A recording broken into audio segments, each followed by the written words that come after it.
Welcome to the Misfit Behaviorists podcast. Join your hosts, Audra Jensen and Caitlin Beltran, here to bring you evidence-based strategies with a student-centered focus. Let's get started. Hey everybody, welcome back to the Misfit Behaviorists. I'm Caitlin and I'm here with Audra. So this week we are talking about everyone's favorite, which is making your classroom schedule, which is hardly most people's favorite thing to do.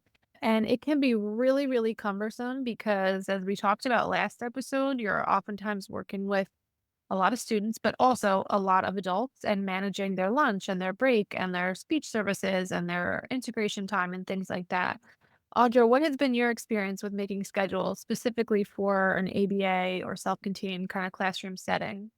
It's like the most challenging, but I kind of think it's the most fun, at least at the beginning of the year, other than cutting materials apart. But I think it's really fun. It's like a puzzle that you're creating. So, I mean, I've done everything. Excel almost always is my go-to. But when I have a whole bunch of students and all of those things, and you find out from the gen ed teachers that music classes are at this time and the special ed classes are at this time, and you have all of the paras and certain paras need to be with certain students at certain times. I find that using those mini Post-it notes, and I use my kitchen Oh, table, and I make a huge, Monday through Friday and all of the hours on my kitchen table, and I stick everything on these mini Post-it notes for like the hours or the half an hour blocks. And I have pictures of just like tons of Post-it notes, figuring things out at the beginning. Of course, everything changes 2 minutes into the school year. right. Yeah, it's kind of fun to do that and get it all, at least figure out how the puzzle pieces are going to fit together, and then take a picture and go to admin and go, I need 5 more paras to make this work. I can picture a table full of Post-its and it sounds like a nightmare. I am not a Post-it person. I like to go right to the source. So I go, which just goes to show there are many different ways to solve this puzzle. But same idea. I think we're working in the large time frame of the school day and all of our staffing and students, and then just breaking it down chunk by chunk. I'm going to share my screen and kind of show you the process that I use. And if you're listening, I'm just going to walk us through it. First, if I'm lucky enough to have the therapy schedule first, which is not always, I'm plotting out which students are going out for something like counseling or speech or OT. I know oftentimes for us, this is the last piece of the puzzle, not the first. So other things you might be plotting in first is often staff lunch breaks and student lunch breaks. So for example, I'll just pick the classroom right now. It's like K1, 2, like kindergarten through second grade. So the students are not eating lunch at the same time. Sometimes I have a classroom where we just happen to have 4 second graders and everybody has lunch at the same time, and it's a little bit easier. But some years it's literally 3 or 4 different lunch periods.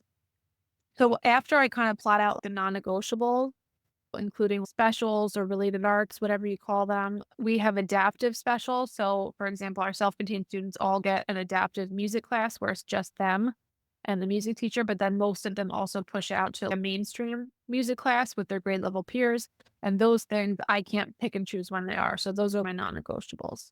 After that, I also have the staff members' lunch breaks. Again, we get a little bit of wiggle room. I mean, my admin are great, so they'll listen to any suggestions we have, but just based on our contract, they'll have picked those over the summer. Like, okay, you get lunch period 5, you get lunch period 4. So I'm plotting around those two. Then I go to like a blank shell and I do Monday through Friday and then all the periods of the day. So, for example, my school I'm in right now has 9 periods. And originally, I would sometimes try to do just like a daily, whether it's Monday, Tuesday, Wednesday, Thursday, or Friday. But I found that that hardly ever works because of the services and sometimes extra specials or things like that. So that can be confusing to view the whole week at once and Yeah. then throw in trimesters and then gym changes. And that just makes me want to lose sleep. So then I'll have already plotted out Audra has lunch here because she needs to eat or something like that. But then I'll put like, Bryce goes to kindergarten lunch here. What are the different colors you have in the rows? Okay, so since I'm crazy, I color code by staff member because we kind of have each student mainstreaming with different grade levels. So that might be your situation or it might not be. But I would put, so let's say my classroom was Caitlin, I have Paris, Audra, Omar, and Bryce and Jessica. And then each day, the first thing I do is just copy and paste so that if I want to, I can look at the whole thing at a glance. But if I'm just maybe saying, oh, Audra, like you're in green, so I can find you easily. That helps me for a couple reasons because one, just like visually, who doesn't love color coding? But two, if I'm looking for things like, okay, has Audra been working with this student all morning and I need to switch it up? Or is Audra supposed to be in lunch when this student's in gym or something like that? It helps me spot errors at a glance. So then I just really start sort of like plug and play. So I've plotted out already my thing. So again, just for example, if I had like Caitlin's eating lunch here, Audra's eating lunch here, then I'm just plugging in. Let's say I have 7 students and there's 5 or 6 staff members. I'm really just assigning each staff member a student or 2, depending on how big your groups are. I mean, a lot of the times if we're in the classroom, we're working one-to-one or with a small group of 2 to 3, unless it's a designated group period. I like to personally, even if say period 4 we're doing group or period 1 is morning meeting, I do like to assign each person a student each Mhm. period, or at the very least by morning and afternoon, so that just for logistics, like bathrooming, someone's out, I'm making sure I'm getting in that rotation because I don't like to ever keep the staff members in my classroom with the same student for too long. And so even if they have a one-to-one in their IEP, if I have more than one staff member, I'm trying to switch that up as much as I can to the point where if you walk in, you don't know who's his actual one-to-one. That's Has great. that been your experience in Oh working yeah, in classrooms? 100%. Yeah, I've seen mistakes happen when they have one-on-one or a para just that works really well with a student, and they keep that para with that student all the time, and then they can't generalize the skills.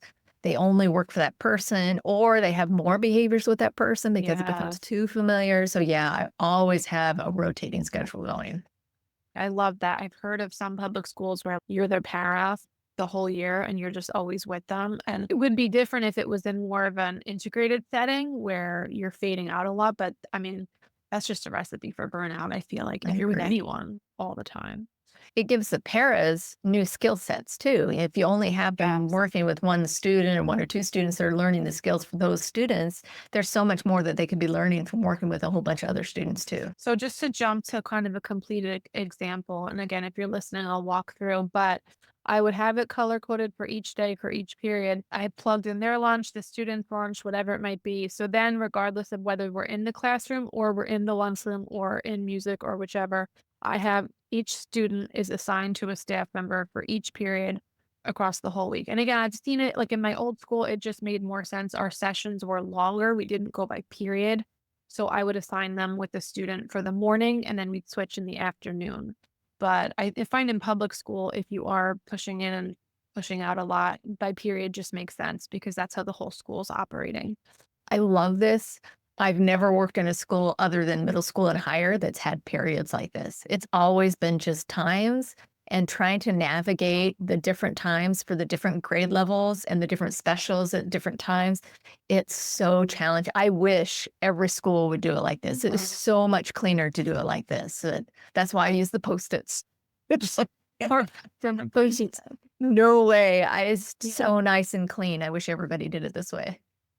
Yeah, our whole school runs period 1 through 9, and so even Great. in the self-contained world, we're kind of aligning to that for our specials and our lunches and things like that. Sometimes with the services, it gets tricky because 'cause they're typically working in, like, say, half-hour blocks or 20 minutes at a time, and so we work with what we can, and then sometimes you get into a wrench where if the student's going to speech, sometimes they want the para to go with them, sometimes they don't, and, of course, you can make a case for each depending on what they're working on, but so we just try to be flexible, and so if we do have working one-to-one or with a pair, sometimes a group of 3 or 4 students, but again, if we're doing any kind of group, I do like to assign each staff member a student because I find that if you don't, sometimes you get that dynamic where the one pair ends up prompting all the students and the other pairs are, like, checking their phones and sitting back, so it just keeps everybody accountable. Okay, so some of the things I like to look for once I have it all plugged in are things like one, just logistics, is everything correct? Like I have somebody else look at it, or I have somebody cross check with me my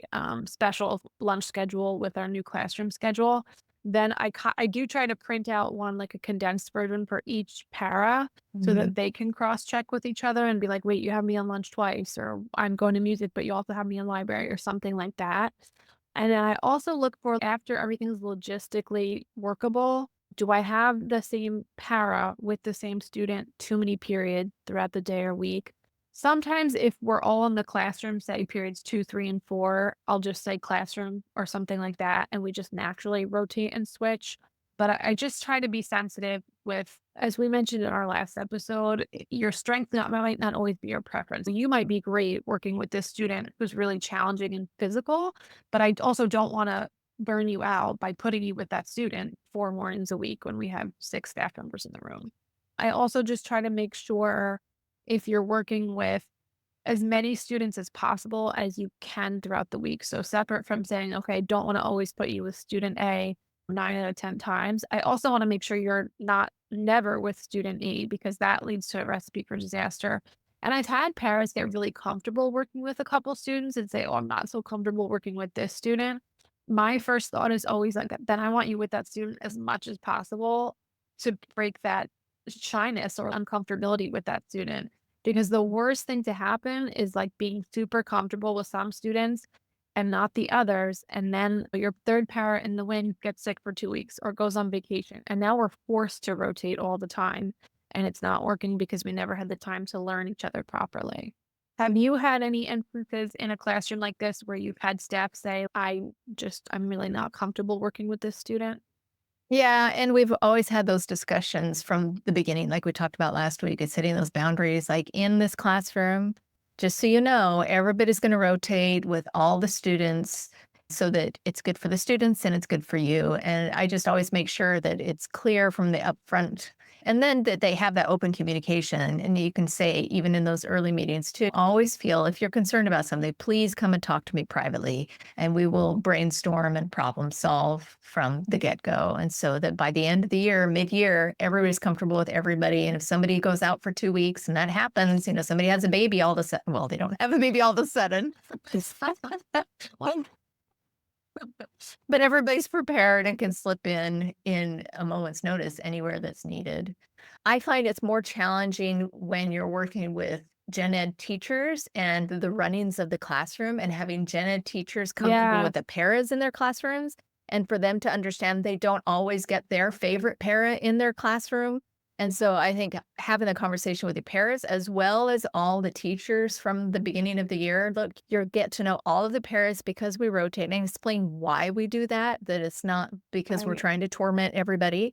It's really for the benefit of the students and it's good for the classrooms as well. That's a great point. And I guess just to clarify, sometimes if I have the classroom going out to gym altogether, I want them rotating as much as possible. But if, say, one student is going to a first grade morning meeting and then coming right back, I might pick the same para to take them every day or every Monday or something because I find there's certain routines that that gen ed classroom has that just logistically doesn't make sense for a new para to learn each week.